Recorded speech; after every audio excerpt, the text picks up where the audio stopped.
ജനങ്ങൾക്കൊപ്പം കുടുംബാംഗങ്ങൾക്കൊപ്പം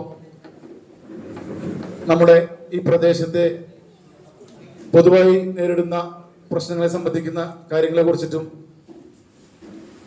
അതുപോലെ തന്നെ മറ്റ് പൊതു സ്വഭാവമുള്ള കാര്യങ്ങളെ കുറിച്ച് സംസാരിക്കുന്നതിന് വേണ്ടിയിട്ടാണ് സുരേഷ് ചേട്ടനോട് എത്തിച്ചേർന്നിട്ടുള്ളത്. അപ്പോൾ സുരേഷ് ചേട്ടനെ ഈ വേദിയിലേക്ക് ഹാർദവമായി സ്വാഗതം ചെയ്യുന്നു. അതോടൊപ്പം ഈ വേദിയിൽ നമ്മളോടൊപ്പം സുരേഷ് ചേട്ടനൊപ്പം വേദി പങ്കിടുന്നത് റിട്ടയർഡ് ഡിവൈഎസ്പി ശ്രീ രാമേന്ദ്രൻ സാറാണ്. രാമേന്ദ്രൻ സാറിനെ ഈ വേദിയിലേക്ക് സ്വാഗതം ചെയ്തുകൊള്ളുന്നു. അതോടൊപ്പം തന്നെ BJPയുടെ ജില്ലാ അധ്യക്ഷൻ ജസ്റ്റിൻ ചേട്ടൻ ഇവിടെ നമ്മളോടൊപ്പമുണ്ട്. ജസ്റ്റിൻ ചേട്ടനെയും സ്വാഗതം ചെയ്യുന്നു. ഏരിയ പ്രസിഡന്റ് രതീഷ് ചന്ദ്രൻ സുരേഷ് ചേട്ടനെ ഷോൾ അണിയിച്ച് സ്വീകരിക്കുന്നു. പൊതുവായിട്ടുള്ള കാര്യങ്ങളെ കുറിച്ചിട്ടാണ് നമ്മളിവിടെ സംസാരിക്കേണ്ടത്.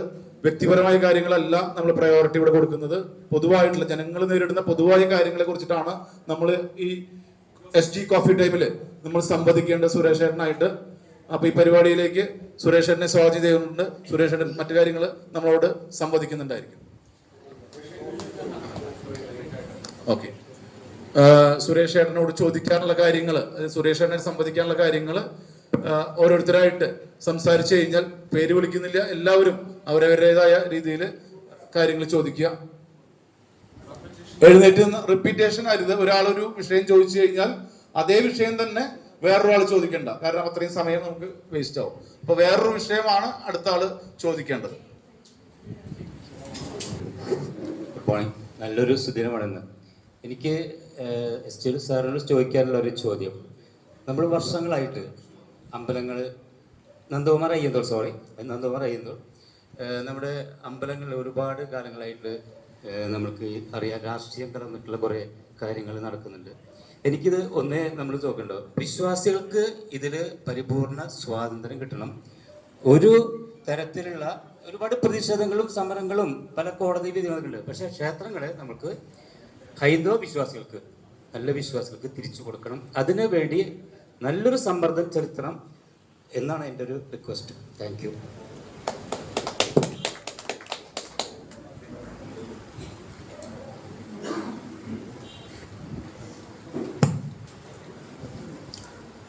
ഇത് രാജ്യവ്യാപകമായിട്ട് ഒരുപക്ഷെ പ്രതിപാദിക്കപ്പെട്ടുകൊണ്ടിരിക്കുന്ന കൂടുതൽ ആഴത്തിൽ ഇന്ന് നമ്മുടെ ഏറ്റവും പ്രധാനപ്പെട്ട, കേരളത്തിലെ ഏറ്റവും പ്രധാനപ്പെട്ട ക്ഷേത്രവുമായി ബന്ധപ്പെട്ട് നടക്കുന്ന ഭയാശങ്കകൾ അതിലേക്ക് തന്നെയാണ് വഴിതെളിച്ചുകൊണ്ടിരിക്കുന്നത്. അതവിടെ നടക്കുന്നുമുണ്ട്. ബഹുമാനപ്പെട്ട രാഷ്ട്രപതി അവിടെ വന്നത് നേരത്തെ തന്നെ തീരുമാനിച്ചിരുന്ന ഒരു പരിപാടിയായിരുന്നു. പക്ഷെ അങ്ങനെ ഒരു ദർശന സൗഖ്യം എന്ന് പറഞ്ഞാണ് ആയമ്മ കഴിഞ്ഞ മെയ് ജൂൺ മാസം പാർലമെന്റ് കഴിഞ്ഞ ഉടനെ വരിക എന്ന് പറയുന്ന ഒരു ഉദ്ദേശത്തോടെയാണ് ഇരുന്നിരുന്നതെങ്കിലും ആ സമയത്താണ് നമുക്ക് പഹൽഗാമിലും അതുപോലെ അതിനുശേഷം ഓപ്പറേഷൻ സിന്ദൂറും ഒക്കെ വന്നപ്പോൾ സുപ്രീം കമാൻഡർ എന്ന നിലയ്ക്ക് അങ്ങനെ ഒരു പരിപാടിക്ക് ഉടനെ ഇറങ്ങേണ്ടതില്ല, 4 ദിവസത്തേക്ക് എന്ന് നിശ്ചയിച്ച് അത് മാറ്റി വെക്കുന്നതും ഇപ്പോൾ വന്നുപോയി. ഇപ്പോൾ അത് വന്നപ്പോൾ അതിന് രാഷ്ട്രീയ പ്രസക്തി ഉണ്ട് എന്ന് പറയുന്ന പക്ഷം വലുതായി. പക്ഷെ ഇതൊന്നും നമുക്ക് അങ്ങനെ വെളിവാക്കാൻ പറ്റുന്ന കാര്യങ്ങളല്ല. അങ്ങനെ സർക്കാരിൻ്റെ എക്സ്ചക്കറിൽ നിന്നൊരു യാത്ര നടത്തുമ്പോൾ തീർച്ചയായിട്ടും ജനങ്ങൾക്ക് കൂടി ഉപകാരപ്രദമാവുന്ന ഒരു അസസ്മെൻറ്റ്, ഇവാലുവേഷൻ എന്ന് പറയുന്നത് രാഷ്ട്രപതിയുടെ ഭാഗത്തു നിന്നും ഉണ്ടാകുന്നു എന്ന് പറയുന്നത് ഇന്ന് നമ്മൾ കൂട്ടി വായിക്കുമ്പോൾ ഞാൻ സ്വപ്നം കാണുന്നത് യൂണിഫോം സിവിൽ കോഡാണ്. യൂണിഫോം സിവിൽ കോഡ് വരുന്നതോടുകൂടി എല്ലാവർക്കും തുല്യത, ന്യായം ഇതെല്ലാം സാധ്യമാണ്. ഇങ്ങനെയുള്ള കാര്യങ്ങളിൽ ഒരുപക്ഷെ വലിയൊരു പാരമ്പര്യം ഈ 2014 തുടങ്ങിയ ഭരണയന്ത്രത്തിന് അങ്ങനൊരു പാരമ്പര്യം ഒരുപക്ഷെ 60 വർഷക്കാലമായിട്ടെങ്കിലും ഭാരതീയർ ആഗ്രഹിച്ചിരുന്ന ദിശയിൽ ഗവർണൻസ് കൊണ്ടുപോകുന്നതിനുള്ള നിയമനിർമ്മാണം, അതിൻ്റെ എതിരെ വന്ന ശക്തമായ എതിരൊലികളെ മുഴുവൻ നിയമപരമായി തന്നെ അടിച്ചു വീഴ്ത്തിക്കൊണ്ട് മുന്നേറുവാൻ കഴിഞ്ഞിട്ടുണ്ട്. അത് മുത്തലാഖ് വിഷയത്തിലായാലും ശരി തന്നെ ഇപ്പോൾ സാധ്യമായിരിക്കുന്ന വലിയ നിയമ പോരാട്ടങ്ങൾ നടന്നെങ്കിലും ജനപക്ഷത്തേക്ക് ഒരു ഉന്നത നീതി മന്ദിരത്തിൻ്റെ കൽപ്പന വന്നതിന് പ്രകാരം വഖഫ് ബില്ലായാലും ശരി തന്നെ, അതുപോലെ ഇനി വരാൻ പോകുന്ന ഒരുപാട് പദ്ധതികളുണ്ട്. ഇതെല്ലാം ന്യായമായും ഒരു മതത്തിനുമല്ല, മത പ്രീണനത്തിനെതിരാണ് എൻ്റെ സർക്കാർ, എൻ്റെ പാർട്ടി. അപ്പോൾ പ്രീണനം എന്നത് എന്തെങ്കിലും ഒരു ആയുധമായിട്ട് ഉപയോഗിച്ചുകൊണ്ടിരിക്കുന്ന രാഷ്ട്രീയ പ്രസ്ഥാനങ്ങൾക്ക് അവരുടെ മനോനില തിരുത്തേണ്ടി വരും. അതിലേക്ക് ഒരു പ്രോംപ്റ്റർ അല്ലെങ്കിൽ ഒരു ഗൈഡ് അല്ലെങ്കിൽ ഒരു ഇൻസ്ട്രക്ടർ എന്ന നിലയ്ക്ക് ഒരുപാട് നിയമങ്ങൾ ഇനി വരാനുണ്ട്. അതിൻ്റെ പശ്ചാത്തലത്തിൽ ഞാൻ വിശ്വസിക്കുന്നത് 2016 ഒരുപക്ഷെ സത്യപാൽ സിംഗ്, അത് ഞങ്ങളെല്ലാം ഒരുമിച്ചിരുന്ന് ചർച്ച ചെയ്തിട്ടാണ് ഹിന്ദു വിശ്വാസ കേന്ദ്രങ്ങളുടെ, പ്രധാനമായും ക്ഷേത്രങ്ങളുടെ, മത പഠന കേന്ദ്രങ്ങളുടെ ഒരു പൂർണ്ണമായ സ്വാതന്ത്ര്യം രാഷ്ട്രീയക്കാരിൽ നിന്നും സർക്കാരുകളിൽ നിന്നും മോചനം എന്ന് പറയുന്ന ഒരു നീക്കം പാർലമെന്റിന്റെ ഉള്ളറകളിലും അതിൻ്റെ ലോബീസിലും സെൻട്രൽ ഹാളിലും ചർച്ച ചെയ്തതിൻ്റെ പശ്ചാത്തലത്തിൽ സത്യപാൽ സിംഗ്, അന്ന് ഞാൻ അവിടെ ഉണ്ടായിരുന്ന സമയത്ത് അദ്ദേഹം IPS ഓഫീസറാണ്, മഹാരാഷ്ട്രയിലെ DGP ആയിരുന്നു, റിട്ടയർ ചെയ്ത് വന്ന് ഭാരതീയ ജനതാ പാർട്ടിയുടെ രാജ്യസഭാ അംഗമായി, മന്ത്രിയായി, HRD MOS ആയിരുന്നു. അദ്ദേഹം മന്ത്രിയാവുന്നതിന് മുമ്പ് കൊടുത്ത പ്രൈവറ്റ് മെമ്പേഴ്സ് ബിൽ അംഗീകരിച്ച് ചർച്ചയിലേക്ക് വരുന്നതിന് മുമ്പ് ഒരുപക്ഷെ അദ്ദേഹത്തിൻ്റെ പീരീഡ് കഴിഞ്ഞു, അതിപ്പോൾ അവിടെ സ്റ്റാൻഡ് സ്റ്റില്ലായിട്ട് നിൽക്കുകയാണ്. പക്ഷേ ഡോക്ടർ സുബ്രഹ്മണ്യം സ്വാമി അത് ശക്തമായി തന്നെ മുന്നോട്ട് കൊണ്ടുപോയിക്കൊണ്ടിരിക്കുകയാണ്. അത് ഈ കഴിഞ്ഞ പാർലമെന്റ് ക്ലോസ് ചെയ്യുന്നതിൻ്റെ തലേന്നോ അന്നോ അമിത്ഷാജിയുടെ ഓപ്പറേഷൻ സിന്ദൂറിനുള്ള ചർച്ചയിലെ മറുപടി പ്രസംഗം രാജ്യസഭയിൽ നടത്തിയത് ബഹുമാന്യനായ പ്രധാനമന്ത്രിയല്ല, ഹോം മിനിസ്റ്ററാണ്, അമിത്ഷാജിയാണ്. അദ്ദേഹത്തിൻ്റെ ക്ലോസിംഗ് ലൈൻസ് ഒരു ക്ലസ്റ്ററാണ്. അതിൽ പറഞ്ഞിട്ടുണ്ട്, യൂണിഫോം സിവിൽ കോഡ് ജരൂർ ആയേഗ, ഏകീകൃത നിയമം വരും, ശുരുവാത് ഹുയി ഹെ, അതിൻ്റെ തുടക്കം ഞങ്ങൾ കുറിച്ച് കഴിഞ്ഞിരിക്കുന്നു എന്ന് പറഞ്ഞിട്ടുണ്ടെങ്കിൽ, നേരത്തെ പറഞ്ഞ ക്ഷേത്രമടക്കമുള്ള ഒരു ഇലക്ഷൻ വരാൻ ഇരിക്കുന്നത് കൊണ്ടാണ് ഞാൻ ആ ക്ഷേത്രത്തിൻ്റെ പേര് ഞാൻ ഉപയോഗിക്കാത്തത്. അപ്പോൾ അങ്ങനെയുള്ള ഒരു വൈകാരികതയ്ക്ക് വലിയ മര്യാദ നൽകുന്ന ഒരു ഉത്തരം നൽകാൻ എനിക്ക് എൻ്റെ ഒരു കോൺഫിഡൻസ് എന്നെ അനുവദിക്കുന്നുണ്ട്. അത് പാർലമെന്റിൽ വരാൻ പോകുന്ന നിയമങ്ങളെ സംബന്ധിച്ചുള്ള നല്ല ശുദ്ധമായ അറിവ് കിട്ടിയത് കൊണ്ടും, ഒരുപക്ഷെ എൻ്റെ ഉത്തരത്തിനേക്കാൾ വലിയ യോഗ്യമായ ഒരു ചോദ്യം ഇവിടെ ഉന്നയിച്ചതിൻ്റെ പശ്ചാത്തലത്തിലാണ് എനിക്കിങ്ങനെ ഒരു വാഗ്ദാനമല്ല, നിങ്ങൾക്കൊരു ഉറപ്പ് തരാൻ സാധിക്കും.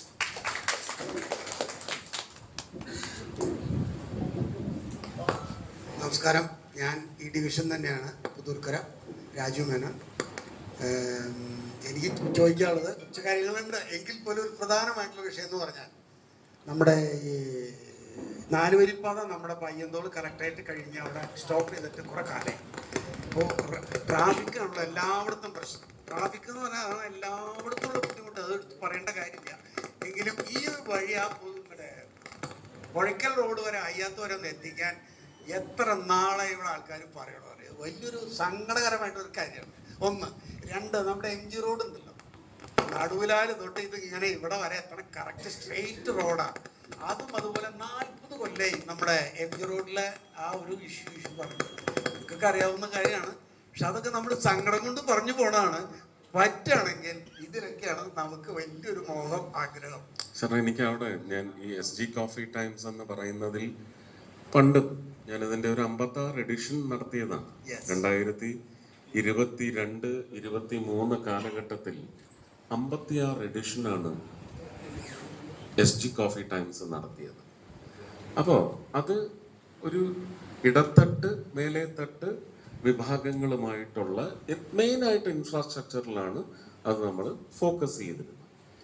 പക്ഷേ അത് കലുങ്കിലേക്ക് വന്നപ്പോൾ അടിത്തട്ട് വിഭാഗത്തിൻ്റെ അപര്യാപ്തതകളല്ല, അനിവാര്യതകൾ 40-50 വർഷമായിട്ട് മര്യാദകേടിലേക്ക് മുക്കിക്കളഞ്ഞ് ഒരു സംവിധാനത്തിനെതിരെയുള്ള മുറവിളിയാണ് അവിടെ കേട്ടത്. അതിന് ഞാൻ കൃത്യമായി മറുപടി കൊടുത്തിട്ടുണ്ട്. അതിലെല്ലാം എനിക്ക് രാഷ്ട്രീയം പറയേണ്ടി വന്നിട്ടുണ്ട്. ആ രാഷ്ട്രീയം പറഞ്ഞത് വലിയ ബോധവൽക്കരണമാണ് എന്ന് പറയുന്ന ഭയപ്പാടാണ് ഇന്നും പ്രജ എന്നൊക്കെ പറഞ്ഞ് ചില വാക്കുകൾ എടുത്തിട്ട് കൊട്ടിക്കൊണ്ടിരിക്കുന്നത്. അതിന് കൂലി തല്ലുകാരെയും കൂലി എഴുത്തുകാരെയും നിയോഗിച്ചിട്ടുണ്ട്. അവർക്ക് പ്രധാനമായിട്ടും സബ്സ്റ്റാൻഷ്യൽ മെറ്റീരിയൽ സപ്ലൈ ചെയ്യുന്നതിന് വേണ്ടിയാണ് അവർ വന്ന് നിരന്ന് നിൽക്കുന്നത്. അല്ലാതെ ഇത് പ്രൊജക്റ്റ് ചെയ്യാനേ അല്ല, ഒരിക്കലുമല്ല. എനിക്ക് നല്ല ബോധ്യമുണ്ട്. പക്ഷെ അതിനും അവരോട് നന്ദിയുണ്ട്. കാരണം ജനം ഇത് തിരിച്ചറിയുന്നു, ജനത്തിന് നല്ല ബോധ്യം വരുന്നുണ്ട്. പിന്നെ ഈ വളത്തിലാണ് ഞാൻ എന്നും വളർന്നിട്ടുള്ളത്. ആ വളം അവര് വിപുലമാക്കിക്കൊണ്ടിരിക്കണം. എനിക്ക് കൂടുതൽ വളർച്ച ആവശ്യമാണ്. കാരണം ജനതയ്ക്ക് പ്രജകളാണ് രാജാക്കന്മാർ. ആ പ്രജാ രാജ്യത്തിനും പ്രജാ രാജാക്കന്മാർക്കും വേണ്ടി എനിക്ക് കൂടുതൽ വളർന്നേ മതിയാവൂ. എൻ്റെ പ്രസ്ഥാനത്തിന് ആ വളർച്ച ഇന്ധനം പകർന്നു നൽകണമെന്ന് പറയുന്ന അഗൈതവമായ ആഗ്രഹവും പ്രാർത്ഥനയും ആത്മാർത്ഥമായ പ്രവർത്തനവും തീർച്ചയായിട്ടും മുന്നോട്ട് കൊണ്ടുപോകുന്നതായിരിക്കും. ഈ പറഞ്ഞ റോഡിന്റെ വികസനത്തെ സംബന്ധിച്ച് ഒരല്പം കൂടെ സമയം തരിക. നമുക്കിവിടെ ഈ പറയുന്ന പഴയ 47, 17 ഇതിനൊക്കെ സ്ഥലമെടുത്ത് നൽകേണ്ടത് കോപ്പറേറ്റീവ് ഫെഡറലിസത്തിന്റെ സ്ട്രക്ചറിൽ സംസ്ഥാന സർക്കാരാണ്. എത്രയാണ് കൊടുത്തതെന്ന് പാർലമെന്റിൽ വിളിച്ച് പറഞ്ഞതിന് മറുപടി അവിടെ കൊടുത്തിട്ടില്ല. ഇവിടെ വീമ്പുണ്ട്.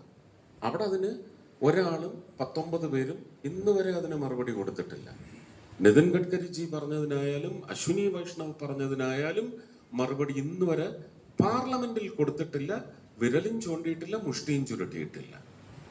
പക്ഷെ ഇവിടെ വീമ്പ് നമ്മൾ കേൾക്കുന്നുണ്ട്, ഫ്ലക്സുകൾ കാണുന്നുണ്ട്.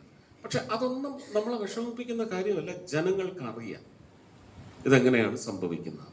അപ്പൊ ഈ തൃശ്ശൂർ മണ്ണുത്തിയിൽ നിന്ന് ഗുരുവായൂരിലെ ഒരുപക്ഷെ കുന്നംകുളം റോഡിലേക്കും പൊന്നാനി വഴിയുള്ള 17ലേക്കും കണക്ട് ചെയ്യുന്ന ഒരു ഇന്റർ ട്രാൻസാക്ഷൻ ഫെസിലിറ്റി എന്ന് പറയുന്നത് നമ്മൾ ഡിസാസ്റ്റർ മാനേജ്മെന്റിലൂടെ വന്ന് 33,000 കോടി അല്ലേ, 37,000 കോടി അതിനകത്തുനിന്ന് കോൺക്രീറ്റ് ഇടേണ്ടടുത്ത്, അതായത് പണ്ട് 2018 മാള വഴി വന്ന ഒരു ജലമൊഴുക്കുണ്ട്. അത് തൃശ്ശൂർ ജില്ലയുടെ ചരിത്രത്തിൽ അതിനു മുമ്പ് കണ്ടിട്ടില്ല.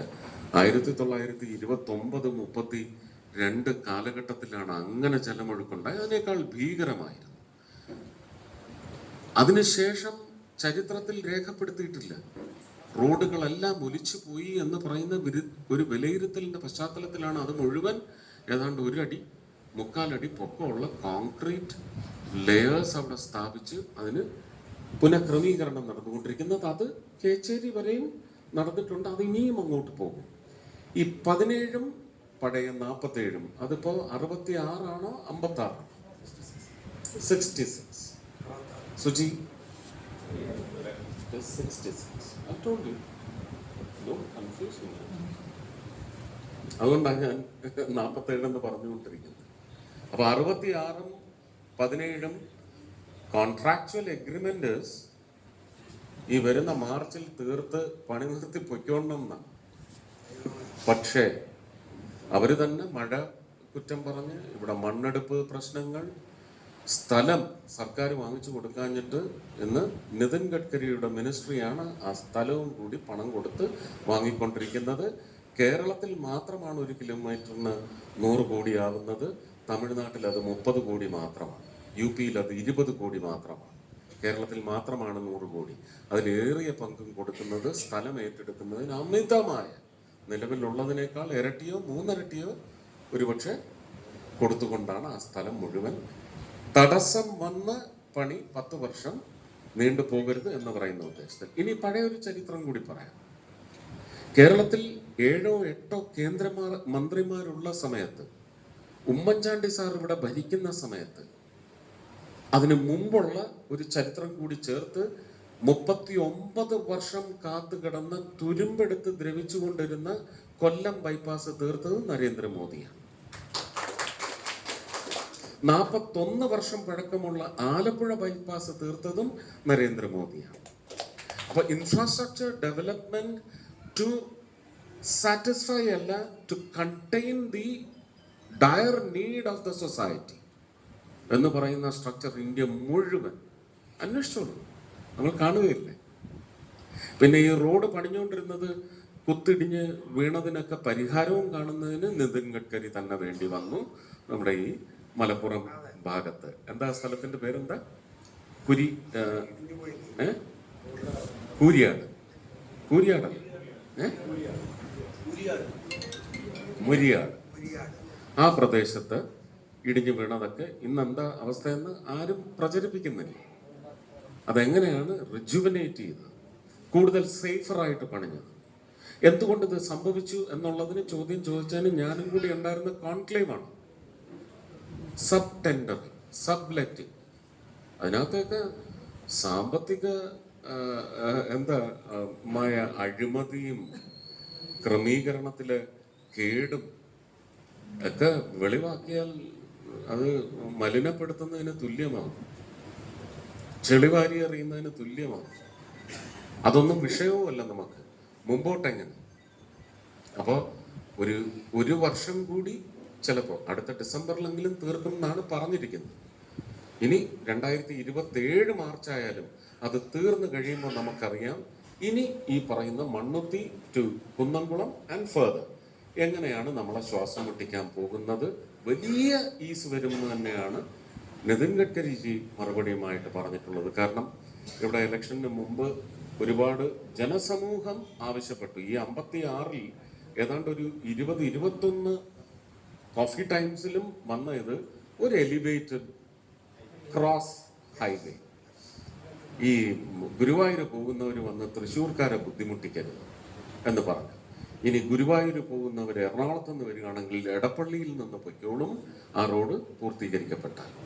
അതുപോലെ പാലക്കാട് നിന്ന് വരുന്നവർക്കും അവിടെ നിന്ന് തന്നെ കുന്നംകുളം റോഡിലേക്ക് കയറാനും അല്ലെങ്കിൽ മഞ്ചേരിയിലോ ചെർപ്പളശ്ശേരിയിലോ വന്ന് കയറുന്നതിനുള്ള സൗകര്യങ്ങൾ അവിടെ സ്റ്റേറ്റ് ഗവൺമെന്റ് കൊടുത്ത പ്രപ്പോസൽ ഈ എലിവേറ്റഡ് റോഡിന് മാറ്റി വെച്ചുകൊണ്ട് കൊടുത്തത് മണ്ണാർക്കാട് വഴിയുള്ള നിലവിലുള്ള ഒരു ഹൈവേക്കാണ് ഇപ്പോൾ സാങ്ഷൻ കൊടുത്തിരിക്കുന്നത്. അത് വളവുകൾ ഒരുപാടുള്ളത് മുഴുവൻ നിവർത്തിക്കൊണ്ട് അതിനും പദ്ധതി DPR അംഗീകരിച്ച് അതിൻ്റെ പണി തുടങ്ങുകയാണ്.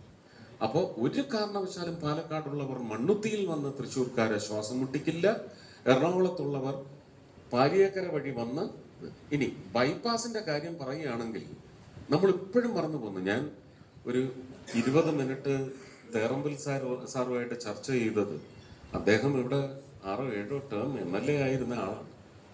ഇവിടുത്തെ കോർപ്പറേഷന്റെ എനിക്ക് തോന്നുന്നു ഒരു കോർപ്പറേഷൻ മേയറുടെ മേലെ ഇരിക്കുന്ന കസേര വലിച്ചിട്ട് കൊടുക്കപ്പെടേണ്ട ആളാണ് തേറമ്പിൽ സാർ. കാരണം ഈ തൃശ്ശൂർ പട്ടണത്തെ സംബന്ധിച്ച് അതിൻ്റെ ന്യൂനതകളെ കുറിച്ചായാലും അതിൻ്റെ സാധ്യതകളെ കുറിച്ചായാലും വ്യക്തമായിട്ട് നല്ല ലീഡർക്ക് അടുത്തതാര് എന്ന് ചോദിച്ചാൽ ഞാൻ കാണുന്നത് തേറമ്പിൽ സാറിനെയാണ്. അദ്ദേഹവുമായിട്ട് 20 മിനിറ്റ് ചർച്ച കഴിഞ്ഞ് വന്നതിൽ ചർച്ച ചെയ്തത് മുഴുവൻ ഇതാണ്. KSRTC ബസ് സ്റ്റാൻഡിൻ്റെ കാര്യം, അതിലേക്കൊരു elevated passage from the new railway station, ഇതൊക്കെ സ്ട്രക്ചറിൽ ഉണ്ടായിരുന്നതാണ്. പക്ഷെ കോർപ്പറേഷൻ അങ്ങ് ഇവിടെ ഉന്നയിച്ച വിഷയമടക്കം ഈ പറഞ്ഞ റോഡിൻ്റെ കൺസ്ട്രക്ഷൻ ഇതടക്കം ഞാൻ രാഷ്ട്രീയം പറയുമ്പോൾ ഞാൻ പറയും 56-ൽ ഒരു 30 ഡിവിഷനെങ്കിലും ഭാരതീയ ജനതാ പാർട്ടിക്ക് നൽകിക്കൊണ്ട് കോർപ്പറേഷനെ ഏൽപ്പിക്കുന്നത് തീർച്ചയായും. 7 തൃശ്ശൂർ ലോക്സഭാ മണ്ഡലത്തിലെ 7 മണ്ഡലങ്ങളിൽ ഒരു 4-5 മണ്ഡലമെങ്കിലും ഏൽപ്പിക്കും. ഇതിന് തീർച്ചയായും പോംവഴികളെല്ലാം ഉണ്ടായിക്കോളും. ഒന്നും പിന്നെ നമ്മൾ ചെയ്യേണ്ട ആവശ്യമില്ല, ഉണ്ടായിക്കൊണ്ട് ഇതൊരു കെമിക്കൽ റിയാക്ഷനാണ്. അതിനകത്ത് ആ കെമിക്കൽ റിയാക്ഷനിൽ സോൾട്ട് കൃത്യമായിരിക്കണം, അതിലേക്ക് ചേർക്കുന്ന ആൽക്കലി ആയാലും ഇനി ആസിഡ് ആയാലും അതെല്ലാം കൃത്യമായിരിക്കണം. അത് വൈരുദ്ധ്യങ്ങളാണെങ്കിൽ നമുക്ക് നല്ല ഇൻഫറൻസും കിട്ടത്തില്ല, നല്ല ഫ്രൂട്ട്ഫുൾ റിസൾട്ടും കിട്ടത്തില്ല.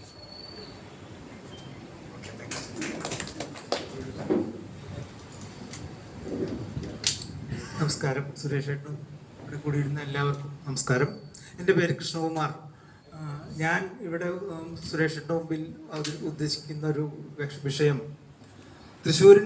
തൃശ്ശൂർ നഗരത്തിന് സ്വരാജ് റൗണ്ട് എന്ന പോലെ അയ്യന്തോൾ കർഷകന് ഒരു തിലകക്കുറിയായിരുന്നു നമ്മുടെ അയ്യന്തോൾ ഗ്രൗണ്ട്. വളരെ ശോചനീയമായ നിലയിലാണ് ഇന്നത്തെ പലതരത്തിലുള്ള എൻക്രോച്ച്മെൻറ്റുകളും എല്ലാം എത്തിപ്പെട്ട് ശിഥിലീകരണത്തിൻ്റെ പാതയിൽ നിൽക്കുന്ന ആ ഗ്രൗണ്ട്. ഇനിയിപ്പോൾ പുതിയ റോഡ് കൂടി വരുമ്പോൾ അതിന് എങ്ങനെയാണോ വരിക എന്നുള്ളത് അറിയാൻ പറ്റില്ല. ഈ നാട്ടുകാരുടെ ഫുട്ബോൾ ഗ്രൗണ്ടും സ്പോർട്സിന് വേണ്ടി ഉപയോഗിച്ചിരുന്ന ഒരു ഗ്രൗണ്ടുമായിരുന്നു അത്. മാത്രമല്ല അന്ന് പഴയ കാലത്ത് വാർത്തകൾ ഇന്നത്തെ രീതിയിലുള്ള മാധ്യമങ്ങളൊന്നും ഇല്ലാതിരുന്ന കാലത്ത് പഞ്ചായത്തിൻ്റെ വക ഒരു റേഡിയോ കേൾക്കാനായിട്ട് വന്നിരുന്ന ജനങ്ങളാണ് ഇവിടുത്തുകാർ. ഇന്ന് അതിൻ്റെ സ്ഥിതി വളരെ മോശമായിട്ടുള്ള സ്ഥിതിയാണ്. അതൊന്ന് മുന്നിലേക്ക് കൊണ്ടുവരണമെന്ന് ആണ് എനിക്ക് പ്രത്യേകിച്ച് പറയാനുള്ളത്. നമസ്കാരം. ഈ സ്റ്റേഡിയത്തിൻ്റെ കാര്യം, എല്ലാ ചെറു സ്റ്റേഡിയങ്ങളും നമുക്ക് പ്രാദേശികമായ ഉപയോഗത്തിനും, ഇപ്പോൾ തൃശ്ശൂർ കോർപ്പറേഷൻ സ്റ്റേഡിയം എന്ന് പറയുന്നതിന് ഒരു 2 വർഷം മുമ്പ് അത് സിന്തറ്റിക് ട്രാക്കോട് കൂടി റെഡിയായതിന്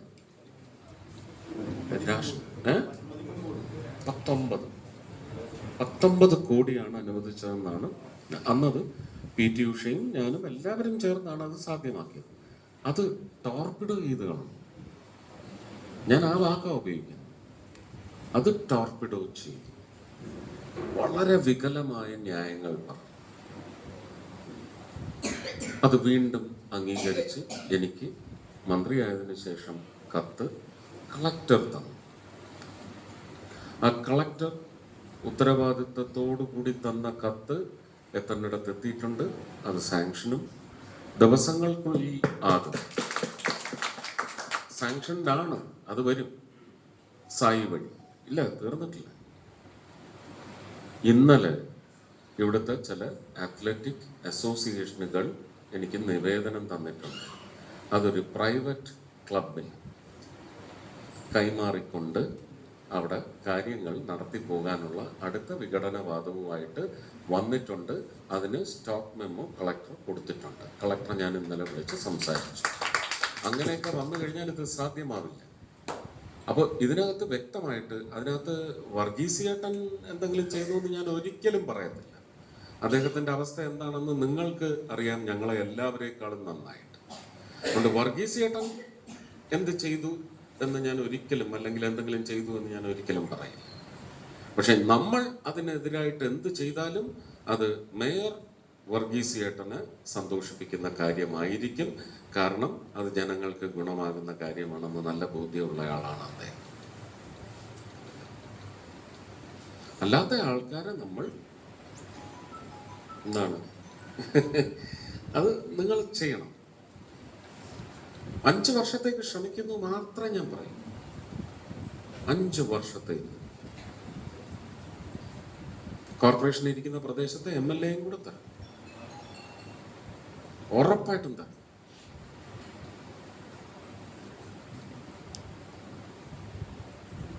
ആരാണ് ഇത് ഏറ്റെടുക്കാൻ പോകുന്നതെന്ന് ഒരു ചിന്ത നിങ്ങൾക്ക് വേണ്ട. രാജ്യത്തെ 19 സംസ്ഥാനങ്ങളിലും ഒരുപക്ഷെ അങ്ങനെ ചേർന്ന് കോഓപ്പറേറ്റീവ് ഫെഡറലിസം എന്ന് പറയുന്ന മഹാമേരുവിന് യോഗ്യമായി കൈകാര്യം ചെയ്യുന്ന മുഖ്യമന്ത്രിമാർക്കും ഞങ്ങളുടെ അലയൻസിലുള്ള മുഖ്യമന്ത്രിമാരും അതുപോലെ തന്നെ ചേർന്ന് നിൽക്കുന്നത് കൊണ്ട് ഇത് നരേന്ദ്രമോദി ഗവർണൻസിന്റെ നന്മയായി മാത്രമാണ് അവിടെ ഭരിച്ചുകൊണ്ടിരിക്കുന്നത്. അതിവിടെയും വരും. ഡബിൾ എഞ്ചിൻ സർക്കാർ എന്ന് പറയുന്നത് എനിക്കത് ജനുവരിക്ക് ശേഷം ഞാൻ വരുന്ന കോഫി ടൈംസിൽ പറയാം. അന്ന് കൂടുതൽ ഡേറ്റ എനിക്ക് നിങ്ങൾക്ക് നൽകാൻ സാധിക്കും. തിരുവോര കച്ചവടക്കാരുടെയാണ് ഏറ്റവും വലിയ റെവല്യൂഷൻ. സോഷ്യലിസ്റ്റ് എന്നോ അല്ലെങ്കിൽ കമ്മ്യൂണിസ്റ്റ് എന്നോ നിങ്ങൾ പറഞ്ഞോളൂ. അടിത്തട്ട് വർഗത്തിന്റെ ജീവനോപാധി എന്ന നിലയ്ക്ക് ഒരു വാടകയും അവർ കൊടുക്കുന്നില്ല. പക്ഷെ വാടകയേക്കാൾ ഭീകരമായ ഗൂണ്ടാപ്പിരിവ് അവർ കൊടുക്കുന്നുണ്ട്. അതും പാർട്ടിക്കാർ തന്നെയാണ് നടത്തുന്നത്. ആ ഗൂണ്ടാപ്പിരിവ്, ആ തെരുവോര കച്ചവടക്കാർക്ക് തൃശ്ശൂരിൽ മാത്രമല്ല, ഞാനത് തൃശ്ശൂരിൻ്റെ അത് വിളംബരം ചെയ്തപ്പോൾ ബാക്കി 19 ലോക്സഭാ മണ്ഡലങ്ങളുടെ വിളംബരം എന്ന് പറയുന്നത് മുക്കിവെച്ചു. എനിക്ക് അഭിമാനത്തിൻ്റെ പ്രശ്നമായിരുന്നു. 19 MP-മാരും ചെയ്യേണ്ട വിളംബരം ഞാൻ ചെയ്തു. കേരളത്തിന് എന്ത് കിട്ടി എന്നുള്ളത് വ്യക്തമായിട്ട് നാട്ടുകാരെ അറിയിച്ചിട്ടുണ്ട്. അപ്പോൾ Modi governance is not just for building roads, to announce new schemes, to implement it. No. ജീവിതത്തിലേക്ക് വന്ന് ചേരുന്ന നന്മയുള്ള വളരെ പ്രൊഡക്റ്റീവായിട്ടുള്ള പുതിയ പാതകളാണ് വെട്ടിത്തുറന്നുകൊണ്ടിരിക്കുന്നത് പുതിയ സംവിധാനങ്ങളിലൂടെ, സ്കീമുകളിലൂടെ. അത് വിശ്വകർമ്മ അഭിയാനായാലും ആരോഗ്യ ഇൻഷുറൻസ്, ആയുഷ്മാൻ, ഇതെല്ലാം DBT സ്കീം കർഷകർക്ക് വന്നിട്ടുണ്ട്.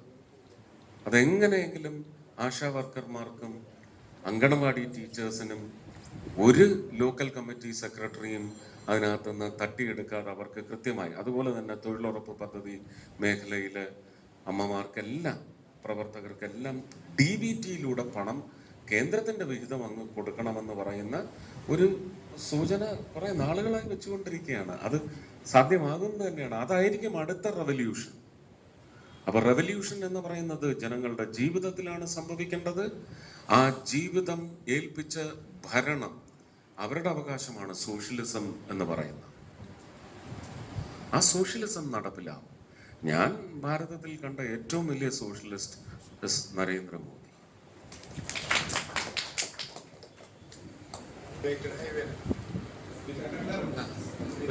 ഒരു സജാദ് പൊറാട്ടുകര ഒരു എലിവേറ്റഡ് ഹൈവേ, പുതിയ എലിവേറ്റഡ് ഹൈവേനെ കുറിച്ചിട്ടുള്ള ഡീറ്റെയിൽസ് കൊടുക്കാൻ വേണ്ടിയിട്ടാണ്.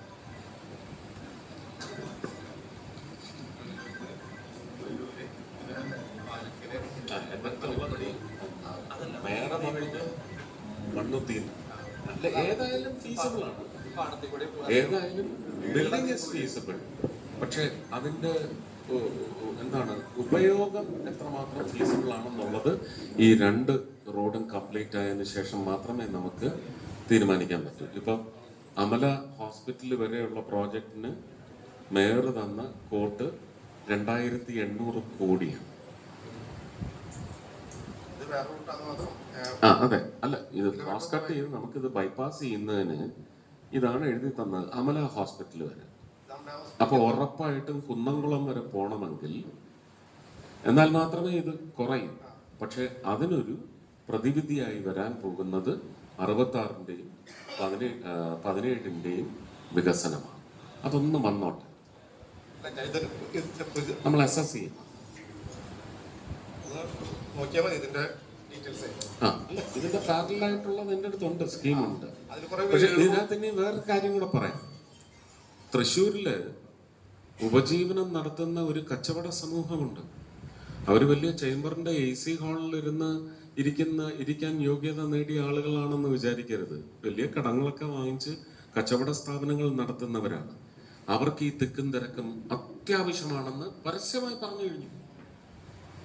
ഗുരുവായൂർ പോകുന്നവര് തൃശ്ശൂർ വന്നു പൊയ്ക്കോട്ടെ എന്ന് പറയുന്ന ഒരു വലിയ സമൂഹമുണ്ട്. നമുക്കിതെല്ലാം അസസ് ചെയ്തേ മതിയാവും. അതിനകത്തൊരു ന്യായമുണ്ടെന്ന് എനിക്കും തോന്നിയിട്ടുണ്ട്, നിങ്ങൾക്കും തോന്നുന്നില്ലേ? എത്ര പേരാണ് ആ സ്ഥാപനങ്ങളിൽ ജോലി ചെയ്യുന്നത് അല്ലേ?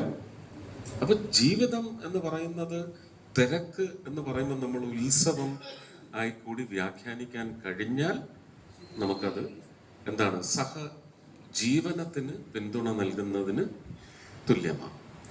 നമുക്ക് വേണ്ടി, നമ്മളെ വിശ്വസിച്ചല്ല ഒരു സ്ഥാപനം തുടങ്ങിയിരിക്കുന്നത്. നമ്മുടെ അത്യാവശ്യ കാര്യങ്ങൾ സാധിച്ചെടുക്കുന്നതിന് വേണ്ടിയാണ് അങ്ങനെയുള്ള കച്ചവട സ്ഥാപനങ്ങൾ അവർ തുടങ്ങിയിരിക്കുന്നത് എന്നും കൂടി നമുക്ക് ഒരു ബോധ്യം വേണം, അല്ലേ? ഒറ്റയടിക്ക് അവരെ അങ്ങ് ഒരു ആളില്ല മരുഭൂമിയിലേക്ക് തള്ളിവിടുന്ന അതും സമൂഹ വ്യവസ്ഥിതിക്ക് നല്ലതല്ല. എല്ലാം വിലയിരുത്തി നമുക്ക് ഈ 2 റോഡൊന്ന് കംപ്ലീറ്റ് ആയിക്കോട്ടെ, നിങ്ങൾക്ക് ശ്വാസം മുട്ടില്ലാതാവും എന്നെനിക്ക് ഉറപ്പ് തരാൻ പറ്റും. അല്ലല്ല, അതിൻ്റെ അല്ല, ഇത് പണിഞ്ഞെടുക്കുന്നതിനുള്ള കാശാണ് ഞാൻ പറഞ്ഞത്. അല്ല, ഏത് റൂട്ടായാലും കുറഞ്ഞത് ഒരു 3500-4000 കോടി ഇല്ലാതെ അത് തീരത്തില്ല.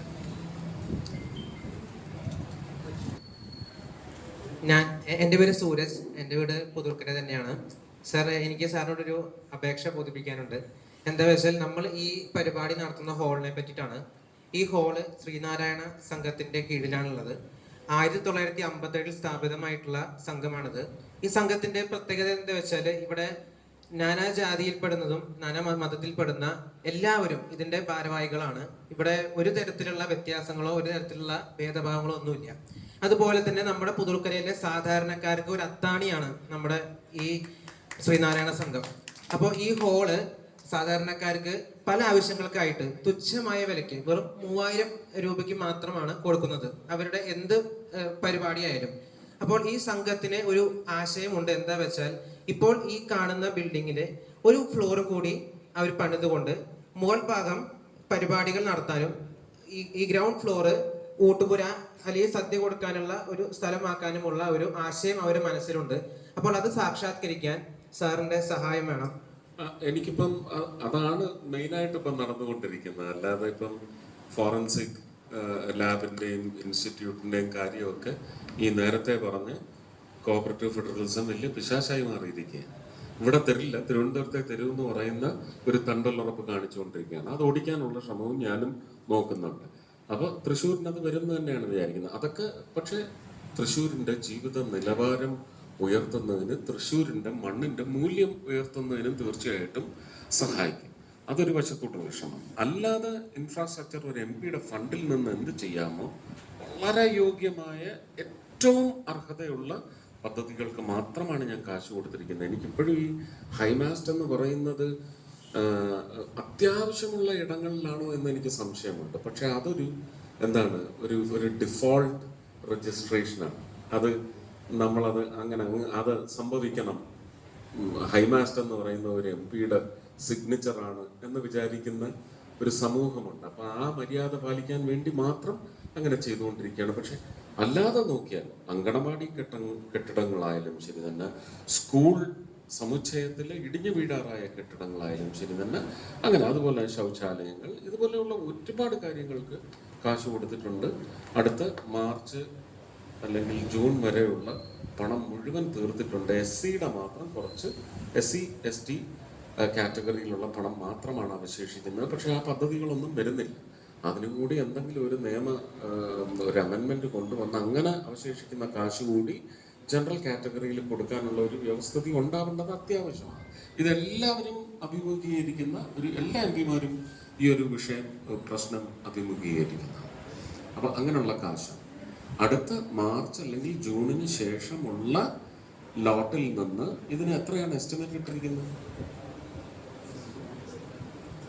സാർ, എസ്റ്റിമേറ്റ് വിശദമായി പറയാം സാർ. അല്ല, എന്നാലും എത്രയായിരിക്കും? ഇത് ഏരിയ ഇതല്ലേ ഉള്ളൂ? ഏരിയ ഇതാണ് സാർ. എക്സാക്ട്ലി ഇതിന്റെ മുകളിൽ സാർ 5 ലക്ഷം. സാങ്കേതികമായി അനുവദിക്കപ്പെടുന്നതാണെങ്കിൽ ഇവിടെ വെച്ച് വാക്ക് തരുന്നു, അടുത്ത ലോട്ടിൽ നിന്ന്. സാർ, പിന്നെ ഒരു കാര്യം കൂടിയുണ്ട് സാർ. നമ്മുടെ ഈ പുതുർക്കരയുടെ തൊട്ട് അപ്പുറത്താണ് ഈ പുല്ലഴി കോൾപ്പടവ് ഉള്ളത്.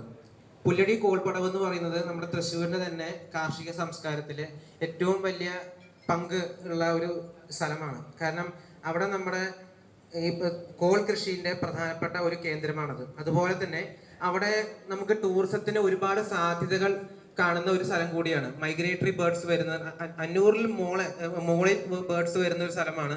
അതുപോലെ തന്നെ അവിടെ നമുക്ക് ഈ കോൾപ്പടവിന്റെ ചാരെ നമുക്ക് നടക്കാനുള്ള സംവിധാനങ്ങളും അങ്ങനെ പലതും നമുക്ക് കൊണ്ടുവരാൻ പറ്റും. ബോട്ടിംഗ് കൊണ്ടുവരാൻ പറ്റും. അപ്പോൾ സാർ, ഇപ്പോൾ ടൂറിസം മിനിസ്ട്രിയുടെ ഒരു ഭാഗമാണ് സാർ. അപ്പോൾ ഈ ഒരു കോൾപ്പടവ് അഗ്രികൾച്ചർ ടൂറിസം, അതിനെ പറ്റിയിട്ട് സാറിന്റെ അഭിപ്രായം? അല്ല, അഭിപ്രായമൊക്കെ നല്ലത് തന്നെയാണ്.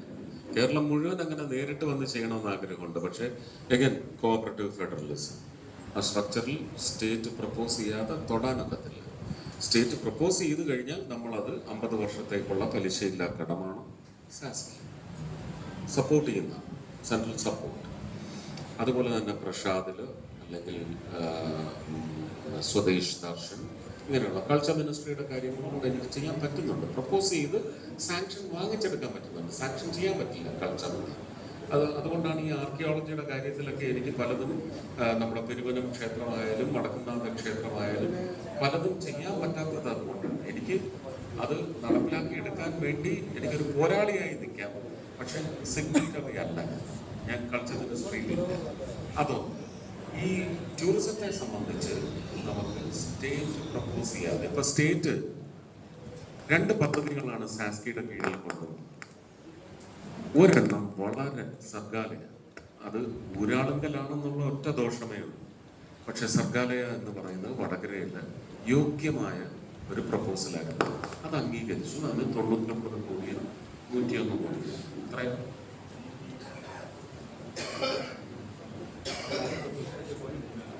95.34 കോടിയാണ് കൊടുത്തിരിക്കുന്നത്. 95.34 അതിന് കൊടുത്തിട്ടുണ്ട്. 50 വർഷത്തെ സെൻട്രലി സപ്പോർട്ടഡ് പ്രോജക്റ്റ്. അതിനുശേഷം വന്നൊരു പ്രോജക്റ്റ് തീർത്തും കച്ചറ പ്രോജക്റ്റ്. പക്ഷെ ആ പ്രോജക്റ്റ് അതിൻ്റെ പേരിൽ നഷ്ടപ്പെടാൻ പാടില്ല എന്നുള്ളത് കൊണ്ട് കൊല്ലത്ത് നഷ്ടമുടി ബയോഡൈവേഴ്സിറ്റി പ്രോജക്റ്റ് ഡെവലപ്പ് ചെയ്യിച്ചെടുത്ത് 2 ആഴ്ച കൊണ്ട് ഇവിടുത്തെ ടൂറിസം സെക്രട്ടറി ബിജുവാണ് മിടുക്കനായിട്ട് ആ പ്രോജക്റ്റ് കൊണ്ടുവന്നത്. അതും നഷ്ടപ്പെടുത്തിയാൽ 59.71 കോടി കൊടുത്തു. ഇത് സ്റ്റേറ്റ് തന്നതുകൊണ്ടാണ് കൊടുക്കാൻ പറ്റില്ല.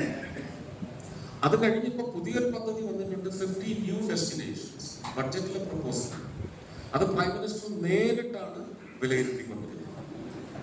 കേരളത്തെ സംബന്ധിച്ച് ഇനി ഒരു മാസത്തിനുള്ളിൽ ആ 50-ൽ 36 സംസ്ഥാനങ്ങൾക്ക്, അതായത് 28 സംസ്ഥാനങ്ങൾക്കും 8 കേന്ദ്ര ഭരണ പ്രദേശങ്ങൾക്കും 36 പ്രോജക്റ്റുകൾ കിട്ടും.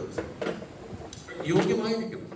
പക്ഷെ അവശേഷിക്കുന്ന 14 പ്രോജക്റ്റുകൾ അതിൽ നിന്ന് സെക്കൻഡ് സ്റ്റോക്ക് കേരളത്തിന് കിട്ടണോ എന്നുള്ളത് കേരളം തീരുമാനിക്കും. കേരളം തരുന്ന പ്രോജക്റ്റിന്റെ ഇവാലുവേഷൻ അതിന്റെ മൂല്യം അനുസരിച്ചായിരിക്കും 14 ഈ 36 പേർക്ക് ഇടയിൽ പങ്കുവച്ചു. 36 പേർക്ക് ഈ പ്രവർത്തനത്തെ സംബന്ധിച്ചായാലും 20